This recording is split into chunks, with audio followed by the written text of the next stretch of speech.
നമ്മൾ ഇന്ന് ചെയ്യുന്നത് ഒരു ചെറിയൊരു കംപ്ലയിൻറ്റ് അത് വരുന്ന സമയത്ത് നമുക്ക് എന്തെല്ലാം കാര്യങ്ങൾ ശ്രദ്ധിച്ചാൽ പ്ലംബിങ്ങിൽ എന്തെല്ലാം കാര്യങ്ങൾ ശ്രദ്ധിച്ചാൽ ഇതൊക്കെ ഒഴിവാക്കാമെന്നുള്ള ഡീറ്റെയിൽസ് വീഡിയോയാണ് നമ്മൾ ഉൾപ്പെടുത്തിയിരിക്കുന്നത്. ആദ്യമേ തന്നെ ബാത്റൂമിൻ്റെ അകത്ത് നമ്മൾ പ്ലംബിങ് ചെയ്തിരിക്കുന്നു. പ്ലംബിങ്ങിൻ്റെ കുളിക്കുന്ന ഏരിയ അത് വാഷ് ബേസിൻ്റെ ഏരിയ, ക്ലോസറ്റിൻ്റെ ഇങ്ങനെ മെയിനായിട്ട് വരുന്ന ഏരിയകളാണ് വരുന്നത്.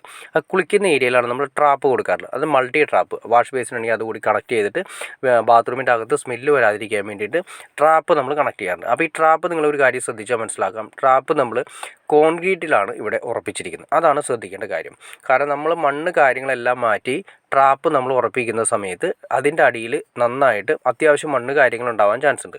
അപ്പോൾ അതെല്ലാം ക്ലിയർ ചെയ്തിട്ട് കോൺക്രീറ്റിൽ വേണം ഉറപ്പിക്കാനായിട്ട്. ഈ കോൺക്രീറ്റിൽ ഉറപ്പിച്ചില്ലെങ്കിൽ എന്ത് സംഭവിക്കുന്നത് വെച്ചാൽ മണ്ണിട്ട് നിറച്ച് കഴിയുമ്പോൾ മണ്ണ് ചെറുതായിട്ട് അവിടെ എന്തെങ്കിലും ഇരുന്ന് പോവുകയോ കാര്യങ്ങളൊക്കെ സംഭവിക്കാനുള്ള ചാൻസ്, ചെറിയ എന്തെങ്കിലും പ്രശ്നം ഉണ്ടായിക്കഴിഞ്ഞാൽ ഈ ട്രാപ്പ് ജസ്റ്റ് താഴേക്ക് പോകും.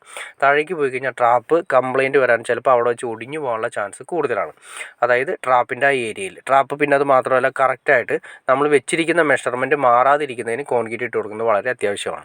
കാരണം വേറെ ഒന്നും കൊണ്ടല്ല, നമ്മൾ ചെയ്യുന്ന സമയത്ത് കോൺക്രീറ്റിൻ്റെ സൈഡിൽ നമ്മൾ ട്രാപ്പ് ഉറപ്പിക്കുന്ന സമയത്ത് ഭിത്തിയിൽ നിന്നുള്ള 2 അകലമുണ്ട്. ഏകദേശം ഒരു 4 ഇഞ്ച് അല്ലെങ്കിൽ 3 ഇഞ്ചിനുള്ളിലാണ് നമ്മൾ സാധാരണ കൊടുക്കാറ്. 2 സൈഡിൽ നിന്ന് ഒരു 3 ഇഞ്ച് അല്ലെങ്കിൽ 4 ഇഞ്ച് 2 സൈഡിൽ നിന്ന് കൊടുത്തതിന് ശേഷം ആണ് ചെയ്യുന്നത്. അതെന്തിനാണെന്ന് വെച്ചിട്ടുണ്ടെങ്കിൽ നമ്മൾ ടൈല് കാര്യങ്ങൾ ഒട്ടിക്കുന്ന സമയത്ത് അതിൻ്റെ അകത്ത് ഇതിന് ഗ്രേറ്റിങ്സ് കാര്യങ്ങൾ വെക്കാനുള്ള ഒരു ഗ്യാപ്പ് കൂടി കൊടുക്കണം. ആ ഗ്യാപ്പ് കൊടുത്തില്ലെങ്കിൽ ഗ്രേറ്റിങ്സ് വെക്കുന്ന സമയത്ത് ടൈല് വയ്ക്കുന്ന ആളുകൾ ഗ്രേറ്റിങ്സ് വെക്കുന്ന സമയത്ത് ഏതെങ്കിലും സൈഡിലേക്കായിരിക്കും മാറ്റി വയ്ക്കുക. അങ്ങനെ വെക്കുന്ന സമയത്ത് കറക്റ്റായിട്ടായിരിക്കില്ല, ഈ പൈപ്പിലേക്കായിരിക്കില്ല വെള്ളം വന്ന് വീഴുന്നത്. അത് ശ്രദ്ധിക്കേണ്ട കാര്യങ്ങളൊന്നാണ്. ചിലപ്പോൾ പകുതി പൈപ്പിലായിരിക്കും വന്ന് വീഴുന്നത്. ഇത് ഭാവിയിലേക്ക് വെള്ളം ഇറങ്ങി സൈഡ് മൊത്തം, അതായത് ബാത്റൂമിൻ്റെ പൈപ്പിലൂടെ അല്ലാതെ തന്നെ താഴത്തെ ഫ്ലോറാണെങ്കിൽ താഴത്തെ മണ്ണിലേക്ക് വലിയും, മുകളിലാണെങ്കിൽ ഫസ്റ്റ് ഫ്ലോറിലാണെങ്കിൽ അതെല്ലാം തന്നെ കെട്ടി ഈ പറയുന്ന രീതിയിൽ കോൺക്രീറ്റിൻ്റെ അകത്തായിരിക്കും എപ്പോഴും സ്റ്റോർ ചെയ്ത് വരും. അത് ഭാവിയിലേക്ക് ലീക്ക് ഉണ്ടാവാനുള്ള ചാൻസ് ഉണ്ട്.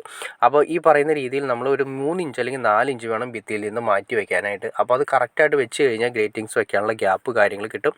അത് ഉറപ്പിക്കേണ്ടത് കോൺക്രീറ്റിൽ ചെറുതായിട്ട് ഉറപ്പിച്ച് കൊടുക്കണം. അന്ന് കോൺക്രീറ്റിൽ ഉറപ്പിക്കുന്ന സമയത്ത് ട്രാപ്പിൻ്റെ മുകളിലേക്ക് കോൺക്രീറ്റ് വരാതെയും നോക്കണം. കാരണം ലെവൽ കാര്യങ്ങളൊക്കെ ചെയ്യുന്ന സമയത്ത് പിന്നീട് കുത്തി കളയാതിരിക്കുന്നതിന് വേണ്ടിയിട്ടാണ് അങ്ങനെ ചെയ്യുന്നത്. അപ്പോൾ അതുകൂടാതെ തന്നെ നമ്മൾ കോൺക്രീറ്റ് ഉറപ്പിക്കുന്നതിൻ്റെ കൂട്ടത്തിൽ തന്നെ നമ്മുടെ ടാപ്പുകളും ആംഗിൾ കോക്കുകളൊക്കെ വരുന്ന ത്രെഡ് എൽബോ വരുന്നുണ്ട്. 1/4 ത്രെഡ് എൽബോ വരുന്നുണ്ട്. ആ ഏരിയയിൽ നമ്മൾ പരിക്കനിട്ട് ഉറപ്പിച്ച് കൊടുക്കണം. പരിക്കനിട്ട് ഉറപ്പിച്ച് കൊടുത്തില്ലെങ്കിൽ അത് ആടി കളിക്കാനുള്ള ചാൻസ് കൂടുതൽ. ഭാവിയിൽ അത് പതുക്കെ ലീക്കിലേക്ക് വരും. അതിന് മുന്നേ ഞാൻ വീഡിയോ ചെയ്തിട്ടുണ്ട്. അതിൻ്റെ ഡീറ്റെയിൽ ആയിട്ട് ഞാൻ ഇതിന് ഡിസ്ക്രിപ്ഷനിൽ നോക്കി, അല്ലെങ്കിൽ 2 ദിവസം മുന്നുള്ള വീഡിയോ നിങ്ങൾക്ക് നോക്കി കഴിഞ്ഞാൽ കറക്റ്റായിട്ട് അറിയാൻ സാധിക്കും. അപ്പോൾ ശ്രദ്ധിക്കേണ്ട കാര്യം, ട്രാപ്പ് ഉറപ്പിക്കുമ്പോൾ മസ്റ്റായിട്ട് നമ്മൾ കോൺക്രീറ്റിൽ ഉറപ്പിച്ച് കൊടുക്കുക. അതുപോലെ തന്നെ നമ്മുടെ ബാത്റൂമുകൾ നമ്മൾ പ്ലംബിങ് ചെയ്തതിന് ശേഷം ഈ പറയുന്ന ഏരിയകൾ, ടാപ്പ് വരുന്ന ഏരിയ, ആംഗിൾ കോക്ക് വരുന്ന ഏരിയയിലെല്ലാം തന്നെ പരിക്കല്ല്, ഡൈവേർട്ടർ, ഇതെല്ലാം പരിക്കല്ല് ഉറപ്പിച്ചിട്ട് വേണം നമ്മൾ ഈ പറയുന്ന ടൈല് ഫിനിഷ് ചെയ്യാൻ വേണ്ടിയിട്ട് കൊടുക്കാനായിട്ട്. ഓക്കെ ഫ്രണ്ട്സ്, അപ്പോൾ നിങ്ങൾക്ക് എങ്ങനെ ഒരു ബാത്റൂമിൻ്റെ അകത്ത് അത്യാവശ്യം കംപ്ലയിൻറ്റ് കാര്യങ്ങളില്ലാതെ എങ്ങനെ ചെയ്യാമെന്ന് ഏകദേശം നിങ്ങൾക്കൊരു ഐഡിയ കിട്ടിക്കാണെന്ന് വിചാരിക്കുന്നു. ഇനി എന്തെങ്കിലും ഡൗട്ട്സോ കാര്യങ്ങളുണ്ടെങ്കിൽ തീർച്ചയായിട്ടും കമൻറ്റ് ചെയ്യാനും മടിക്കരുത്, ഷെയർ ചെയ്യാനും മടിക്കരുത്, സബ്സ്ക്രൈബ് ചെയ്യാനും മടിക്കരുത്. ഓക്കെ ഫ്രണ്ട്സ്, അടുത്ത വീഡിയോയിൽ കാണുന്നവരെ ഓക്കെ.